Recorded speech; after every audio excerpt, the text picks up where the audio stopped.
Dead heads.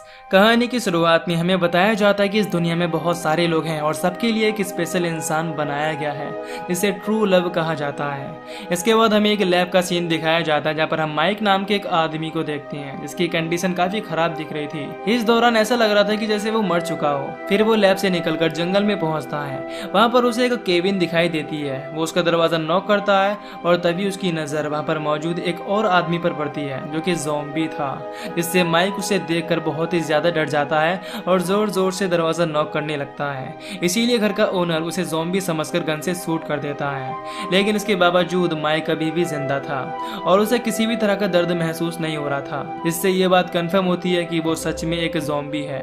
हालांकि वो गोली लगने की वजह से काफी डर गया होता है और वहां से भागने लगता है। तभी वो देखता है कि चारों तरफ ज़ॉम्बीज फैल गए हैं जो लोगों को बहुत ही बेरहमी से खा रहे हैं, जिससे माइक को कुछ भी समझ नहीं आ रहा होता। तभी उसे ब्रेंट नाम का एक और ज़ॉम्बी मिलता है जो उसी की तरह बोल सकता था। इसके बाद ब्रेंट माइक को खाने के लिए इंसान का कटा हुआ एक हाथ देता है, जिससे डरकर माइक वहां से भाग जाता है और टेलीफोन की हेल्प से पुलिस को कॉल करके उन्हें सारी बातें बताता है। लेकिन उन्हें माइक की बातों पर बिल्कुल भी यकीन नहीं होता और वो उसका मजाक उड़ाने लगते हैं। तभी वहां पर ब्रेंट भी पहुंच जाता है जो जबरदस्ती फोन रख देता है और माइक से कहता है कि अब तुम एक ज़ॉम्बी बन चुके हो, इसीलिए वो लोग तुम्हारी कोई भी मदद नहीं करेंगे। ये सुनकर माइक कहता है कि हम ज़ॉम्बी नहीं है, क्योंकि ज़ॉम्बी कभी भी बात नहीं करते हैं। हमें किसी तरह का इन्फेक्शन हुआ है, इसीलिए हमारे साथ ऐसा हो रहा है। लेकिन ब्रेंट इस बात को नहीं मानता है और कहता है कि सिर्फ हम दोनों ही एक दूसरे की मदद कर सकते हैं। इसके बाद उन दोनों में लड़ाई होने लगती है, जिससे ब्रेंट माइक का हाथ उखाड़ देता है। ये देखकर माइक और भी ज्यादा गुस्सा हो जाता है। लेकिन जब वो देखता है कि उन्हें बाहर से निकल रहा एक आदमी देख रहा है तो वो वापस से अपना कटा हुआ हाथ जोड़ लेता है। इसके बाद वो दोनों ही बियर पीने के लिए बार में पहुंचते हैं। इस दौरान माइक जब पैसों के लिए अपनी पॉकेट चेक करता है तो उसे एक रिंग मिलती है, जिससे उसे याद आता है कि वो अपनी गर्लफ्रेंड एली को प्रपोज करने वाला था,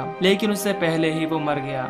हालांकि इस दौरान ब्रेंट उससे कहता है कि इस बात को 3 साल हो चुके हैं, इसीलिए अब वो किसी और के साथ होगी। अब तुम्हें इस बारे में ज्यादा नहीं सोचना चाहिए और जिंदगी के इस दूसरे मौके को गंवाना नहीं चाहिए। लेकिन जब माइक एली को ढूंढने का फैसला करता है तो ब्रेंट भी उसका साथ देने के लिए तैयार हो जाता है। तभी ज़ॉम्बीज से बचने के लिए थॉमस नाम के आदमी के साथ साथ एक लेडी लिंडा और उसका बेटा जैक भी आता है, क्योंकि उस लेडी के हस्बैंड को ज़ॉम्बीज ने बहुत ही बेरहमी से खा लिया था। इस दौरान जैक भी इन्फेक्टेड हो गया था, इसीलिए वो किसी के कुछ समझने से पहले ही लिंडा को भी काट लेता है। इससे थॉमस जैक के साथ साथ लिंडा को भी शूट करके मार देता है। फिर सब लोग मिलकर दरवाजे और खिड़कियों को अच्छे से बंद कर लेते हैं, जिसमें जैक और ब्रेंट भी उनका साथ दे रहे होते हैं। लेकिन थॉमस को पता चल जाता है कि वो दोनों ज़ॉम्बी हैं, इसीलिए वो ब्रेंट को एक नुकीली लकड़ी के ऊपर फेंक देता है जो उसके पेट की आर पार हो जाती है। इसके बाद थॉमस उन दोनों को शूट करने वाला होता है। अब ब्रेंट उससे कहता है कि हमने यहाँ पर किसी को भी कोई नुकसान नहीं पहुँचाया है और हम सिर्फ यहाँ से बाहर जाना चाहते हैं। तभी वहाँ पर ज़ॉम्बीज दरवाजा तोड़कर अंदर आने लगते हैं, जिससे माइक और ब्रेंट वहाँ से बाहर निकल जाते हैं। फिर अगले दिन जब माइक की आंख खुलती है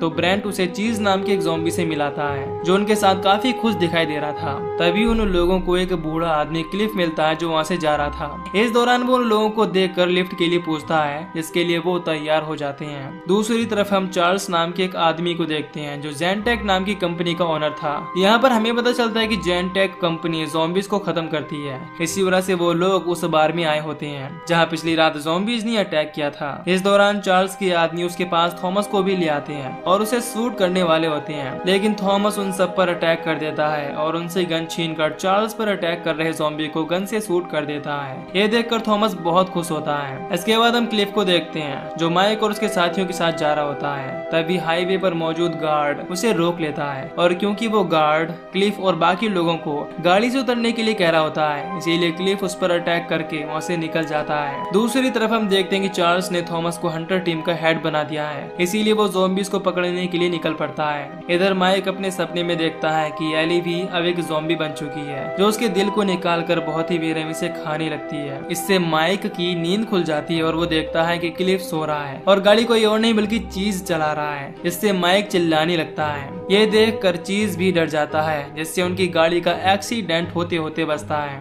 फिर उनकी गाड़ी का तेल भी खत्म हो जाता है, इसीलिए क्लिफ सभी लोगों को वहाँ पर कैंप लगाकर रेस्ट करने के लिए कहता है, जिसके लिए न चाहते हुए भी माइक तैयार हो जाता है। और क्योंकि वो लोग गाड़ी को रास्ते में ही छोड़ देते हैं, इसीलिए उस गाड़ी को एक पुलिस ऑफिसर देख लेता है, इसीलिए वो आसपास चेक करने का फैसला करता है और टॉयलेट कर रहे ब्रेंट के पास पहुंचता है। लेकिन जब वो उसका चेहरा देखता है तो बहुत ही ज्यादा डर जाता है और उसे गन से शूट कर देता है। इससे वहाँ मौजूद चीज उस पुलिस ऑफिसर पर अटैक कर देता है। ये देखकर ब्रेंट काफी डर जाता है और माइक के पास पहुंचकर उसे तुरंत वहाँ से चलने के लिए कहता है। हालांकि माइक को इस दौरान कुछ भी समझ नहीं आ रहा होता, इसीलिए वो ब्रेंट से इस बारे में पूछता है, लेकिन ब्रेंट उसे सारी चीजें बाद में समझाने के लिए कहता है। इसके बाद वो लोग पुलिस ऑफिसर की गाड़ी से फ्यूल चोरी करके वहाँ से निकल जाते हैं। फिर अगले दिन हम थॉमस को देखते हैं, जो अपनी टीम के साथ उसी जगह पर पहुंचता है जहाँ पर पुलिस ऑफिसर इन्फेक्टेड हुआ था। इस दौरान वो लोग आसपास की चीजों को समझने की कोशिश कर रहे होते हैं। तभी पुलिस ऑफिसर, जो कि अब ज़ॉम्बी बन चुका था, थॉमस के एक टीम मेंबर पर अटैक कर देता है, लेकिन थॉमस उस ज़ॉम्बी के सर पर लगातार अटैक करके उसे मार डालता है। इसके बाद हमें जैन टेक कंपनी के लैब का सीन दिखाया जाता है, जहाँ पर एक साइंटिस्ट एक मरे हुए आदमी के अंदर किसी तरह का इंजेक्शन इंजेक्ट करता है, जिससे आधी बॉडी कटी होने के बावजूद उसके अंदर जान आ जाती है। इस दौरान वो ज़ॉम्बी होने के बावजूद बातें कर रहा था, जिससे ये बात कंफर्म होती है कि ब्रेंट और माइक को भी इसी एक्सपेरिमेंट के द्वारा बनाया गया है। इधर जब उस ज़ॉम्बी की नजर उसकी बॉडी पर पड़ती है तो वो बुरी तरह से बौखला जाता है, इसीलिए वहाँ पर मौजूद साइंटिस्ट उसे गन से शूट करके मार देता है। इसके बाद हम ब्रेंट को देखते हैं, जो एक शॉप से पॉपकॉर्न खरीदने जा रहा होता है। तभी उसे थॉमस और उसके साथी देख लेते हैं, इसीलिए जब वो वापस जाने लगता है तो वो लोग उसे पकड़ लेते हैं। इसके बाद थॉमस माइक और चीज के पास पहुंचकर उन्हें भी पकड़ लेता है। हालांकि माइक थॉमस को समझाने की कोशिश करता है कि हम बुरे ज़ॉम्बी नहीं हैं और किसी को भी नुकसान नहीं पहुंचा रहे हैं, इसीलिए तुम हमें जाने दो।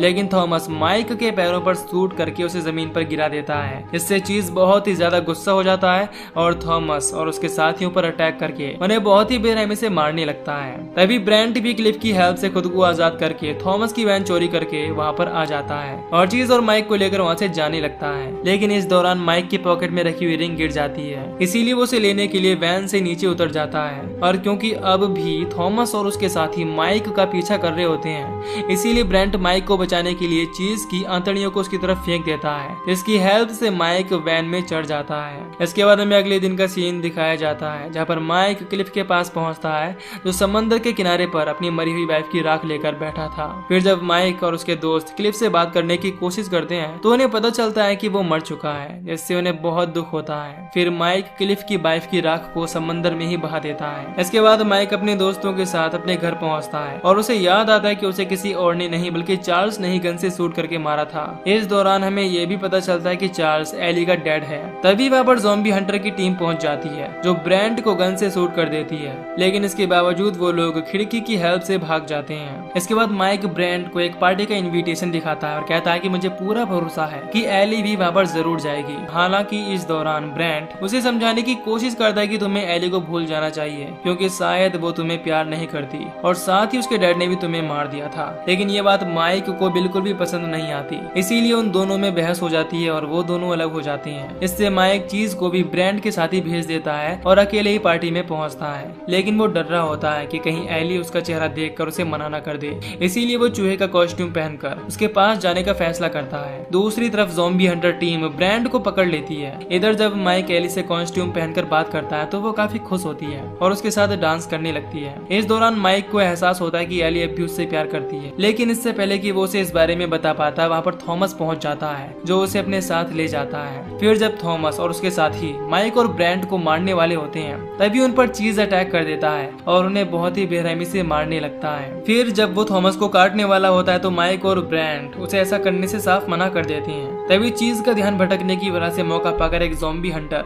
उसे शूट करके मार देता है। यह देखकर माइक और ब्रेंट दोनों ही बहुत ही ज्यादा दुखी होते हैं। इसके बाद थॉमस उन दोनों को भी गाड़ी में डालकर चार्ल्स के पास ले जाता है। इससे चार्ल्स थॉमस से काफी खुश होता है। इस दौरान माइक चार्ल्स से कहता है कि मैं एली से प्यार करता था, लेकिन तुमने मुझे मार दिया। इस पर चार्ल्स कहता है कि एली तुमसे अच्छा लड़का डिजर्व करती है और उसने तुम्हारे मरने से पहले ही तुमसे ब्रेकअप कर लिया था। इसके बाद चार्ल्स माइक को वो लेटर पढ़कर सुनाता है, जिसे माइक ने मरने से पहले पढ़ा था, जिससे माइक को कंफर्म हो जाता है कि उसके मरने से पहले ही उसका और एली का ब्रेकअप हो गया था। फिर चार्ल्स अपने आदमियों से माइक और ब्रेंट को लैब में ले जाने के लिए कहता है और वहाँ पर चला जाता है। इसके बाद थॉमस को भी आजाद कर दिया जाता है। फिर जब थॉमस वहाँ से जाने लगता है तो उसे वहाँ पर माइक की रिंग मिलती है जो उसके पॉकेट से गिर गई थी। उसी समय ज़ॉम्बी हंटर आपस में लड़ने लगते हैं। इसका फायदा उठाकर थॉमस उस वैन को लेकर वहाँ से चला जाता है जिसमें माइक और ब्रेंट होते हैं। हालांकि इस दौरान चार्ल्स की बातों की वजह से माइक पूरी तरह से टूट गया था, लेकिन ब्रेंट उसे समझाता है कि तुम्हें एक बार एली से जरूर मिलना चाहिए क्योंकि वो तुम्हें भले ही प्यार ना करती हो लेकिन तुम उससे बहुत प्यार करते हो और उसे ये बात पता चलनी चाहिए। तभी उस वैन को चारों तरफ से ज़ॉम्बी हंटर घेर लेते हैं, लेकिन माइक और ब्रेंट वहाँ से पहले ही जा चुके थे। हालांकि वो दोनों एली के घर तक पहुंच जाते हैं। तभी एक ज़ॉम्बी हंटर भी वहाँ पर पहुंच जाता है जो माइक के पैरों पर गन से शूट करके उसे गिरा देता है, लेकिन इसके बावजूद माइक रेंगते हुए एली के घर की तरफ बढ़ने लगता है। लेकिन ज़ॉम्बी हंटर उसके पास पहुंच जाता है और उसे शूट करने वाला होता है। तभी ब्रेंट उस हंटर के पास पहुंचकर उस पर माइक के कटे हुए हाथ से अटैक कर देता है। इससे वो वहीं पर बेहोश हो जाता है। फिर ब्रेंट माइक को एली के दरवाजे तक ले जाकर उसे नॉक करता है जिससे एली वहाँ पर आ जाती है। लेकिन तभी वहाँ पर चार्ल्स भी अपने साथियों के साथ पहुंच जाता है जो एली को उन दोनों से दूर रहने के लिए कहता है और बताता है कि ये दोनों बहुत ही ज्यादा खतरनाक हैं। ये सुनकर माइक कहता है कि मुझे सिर्फ 2 मिनट चाहिए, इसके बाद आप मुझे अपने लैब में ले जा सकते हो। फिर माइक एली को बताता है कि तुम्हारे डैड ने मुझे मार दिया था और फिर मुझे एक ज़ॉम्बी में बदल दिया। हालांकि मुझे नहीं पता कि उन्होंने ऐसा क्यों किया, लेकिन अब मुझे किसी से कुछ भी नहीं चाहिए। मैं बस तुमसे आखिरी बार मिलना चाहता था और ये बताना चाहता था कि मैं तुमसे बहुत प्यार करता हूँ। फिर माइक एली को रिंग देकर हंटर्स के साथ वहाँ से जाने लगता है, लेकिन एली को भी माइक के प्यार का एहसास हो गया था, इसीलिए वो उसे रोक लेती है और बताती है कि मैं भी तुमसे बहुत प्यार करती हूँ। इसके बाद वो माइक के सामने ही रिंग पहन लेती है। फिर वो दोनों एक दूसरे को किस करते हैं और इसी के साथ ये मूवी यहीं पर खत्म हो जाती है। तो दोस्तों, अगर आपको इस मूवी की एक्सप्लेनेशन पसंद आई हो तो वीडियो को लाइक और चैनल को सब्सक्राइब कर दीजिए ताकि मैं मिलूंगा आपसे न्यू वीडियो में। Till then take care, love you, bye bye.